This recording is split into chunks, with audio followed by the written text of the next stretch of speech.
Probability. Definitions to start off with. And the first definition is probability. The chance of something happening. There you go.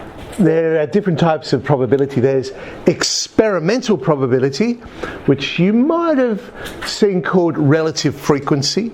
Sometimes called relative frequency. It's the probability, but it's based upon data that you collect. So an example of that, we toss 5 coins and this is what we get. Head, head, tail, tail, head. Well, the experimental probability of tossing a head, if that's the only data we've got, we'd say, well, the chance of tossing a head would be 3 in 5, because that's what the data's telling us. Now, of course, the actual probability, which we call theoretical probability, as we know, tossing a head is a half. And what we should see happening is this. The more times you repeat an event, then that experimental probability should approach the theoretical probability. Now, and if it was possible to do it an infinite number of times, then it should work out exactly the same. But that's the beautiful thing with probability.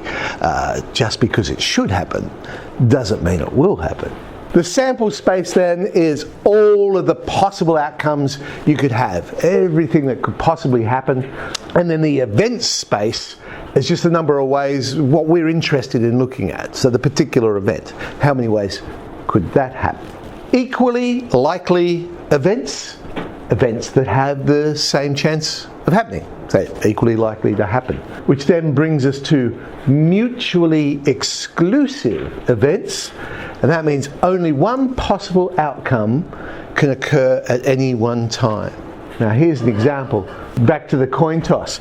You toss a coin, it could be a head, it could be a tail. It can't be both. So those events are mutually exclusive, as opposed to non-mutually exclusive events, and that's when more than one outcome could happen at the same time. And the example I've got here is a number. If we were to pick a number, it could be both an even number and also a multiple of 3. So it could actually be 2 different outcomes at the same time. Notation.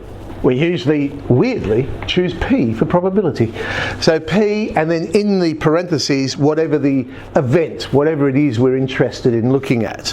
And that's the probability of that event happening. And then we have the complementary event, where we put a bar over the top of the E there. And that's the probability of E not happening. So that's, as I say, that's the complementary event. It's a theory behind probability. It's a very, very simple theory. Basically, we say every probability will fall in this scale. It's either from 0 to 1. It cannot fall outside that scale. If it equals 0, then that's something that's impossible. It could never happen. Other end of the scale, probability of 1, a certain event. So that it must happen. And most probabilities fall in between the two. Now, if all events are equally likely, then the sample space, we say, is uniform. Everything's uniformly distributed. This is the actual formula to work out probability. It's a formula you probably rarely use, because most probability is very intuitive. Like tossing a head, you just went, oh, that's like 1 in 2. Right? But what you really did was this. The absolute value symbol, which means magnitude or size, well, in this case we're saying it's actually the size of the event space. So it's the number of times E happens over the size of the sample space. The number of possibilities with different possible outcomes in our sample space. And that's really what you did. If you think about it, tossing a coin, heads, oh, well, there's one. It was one head. And how many things in the sample space? Oh, well, there's 2, head or tail. So you actually did use that formula. The probability of something not happening must equal 1 minus the probability of it happening. All the probabilities will add up to be 1. And either something will happen or it won't happen. There's nothing else, no other possibility. So if you have both of those things, it must equal 1. Well, rearrange that, you get this simple little formula that the probability of a complementary event will be 1 minus the probability of the event happening. Listing out our sample spaces then. So we're really interested in how many things are in this sample space. The most basic way of finding out is to list all the outcomes. In multi-stage experiments, the things you're doing repeating and repeating and repeating, you could create a list and physically write down every possibility. That's going to be your simplest way of doing it. Here's an old question from a tune at HSC back in 2004. We've got a game, we're rolling 2 dice. The faces, though, are not what we're used to seeing. It's actually going from 0 to 5 in this game. To work out the score, it's calculated by multiplying the 2 numbers that appear on the uppermost part of the dice. So we write out every possibility then. Well, I could have got a 0 and a 0. I could have got a 0 and a 1. And so on and so on and so on. And what would those scores be?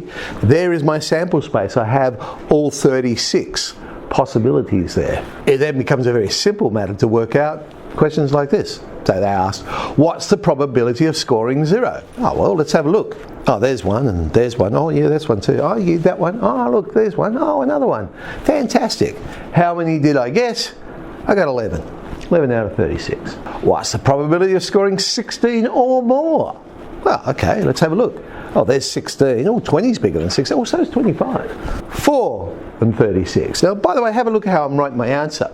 Again, it's using that notation. P is saying probability, inside the parentheses, the event that I'm interested in. So probability of equaling 0 or probability of it being greater than or equal to 16. I don't just write the number down. Remember, you are presenting your solutions to someone. So if all you did was put on a piece of paper 11 over 36, the person looks at it and goes, oh, that's nice, there's a fraction. Well, what is it? What does this fraction mean? You know, explain what you're doing. A dot diagram is another way. It pretty much is the same as drawing a sample space up, but maybe a quicker way of doing it. Now, a pair of dice are thrown. What's the probability? Total 3, total 7.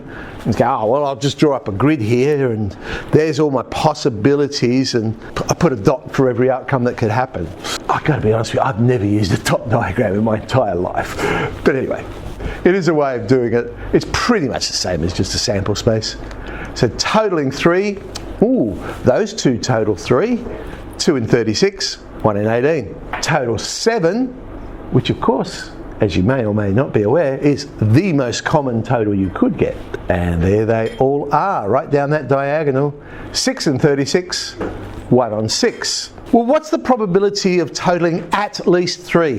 There's some key words in probability, at least, and things like that. That's giving you a huge hint that, hey, you know what? It may be easier to work out the complementary event. Because rather than going through and working out all the ones that are at least 3, and there's a lot of possibilities, there's a lot less possibility of a 1 or a 2, and I'll just take away it from 1. So if I look for 1 and a 2, actually there's only 1 in 36. So 1 minus 1 on 36, I know the probability is 35 on 36. Tree diagram. Now I'm sure you're familiar with these ones. This is a very useful one, certainly when you're repeating things and so on. Here we go, a raffle. We've got a raffle, there's 30 tickets, 2 prizes. Probability, someone who buys 5 tickets wins exactly 1 prize. And so you go, all right, well, what could happen? Well, I'll draw out. Either I win or I lose. But then on the branch you write the probability down of it happening. So win was 5 in 30, lose was 25 in 30. If I don't write those down, then the assumption is they're equally likely. So had they been a probability of a half each, then I wouldn't need to write those down. But these are not equally likely, so I put it on there. All right, now we're drawing out the next one. So if I won, I could now win and lose, but the probabilities change because if it's a proper raffle, they're not going to put the ticket back in. Once your ticket's drawn, it's drawn. Now the chance of winning, if we won in the first one as well, would be 4 on 29, losing 25 on. However, had I lost in the first one, then the probability winning would be 5 on 29 and losing would be 24 on 29. So all our possible outcomes we read along the branches, so win, win, win, loss, loss, win, loss, loss. And to work out the probability, we multiply along the branches. Key words. Why do I multiply? Well, the reason I multiply is the difference between the word and the word or. Right? If you find yourself saying and, then you multiply the probabilities. Because we're saying, hey, what's the chance that we win and then we win again? But if you find yourself saying or, then you add the probabilities. Oh, I could win or I could lose. Add those together, we get 1, that makes sense. because that covers every possibility, they should add up to be 1. In fact, in any tree diagram, every branch, the probabilities should add up to 1, because you're listing all the probabilities. Well, the one we want is 1 prize where we could win-lose, or we could lose-win, so we add those 2 probabilities together. 25 on 87 is the answer. Probability at least ones. There's that word, at least. Hang on, it's going to be easier for me to work out never winning, no prizes, and subtract that from 1. So that'll be 9 on 29 would be our answer. Okay, there's a little recap of the basics of probability.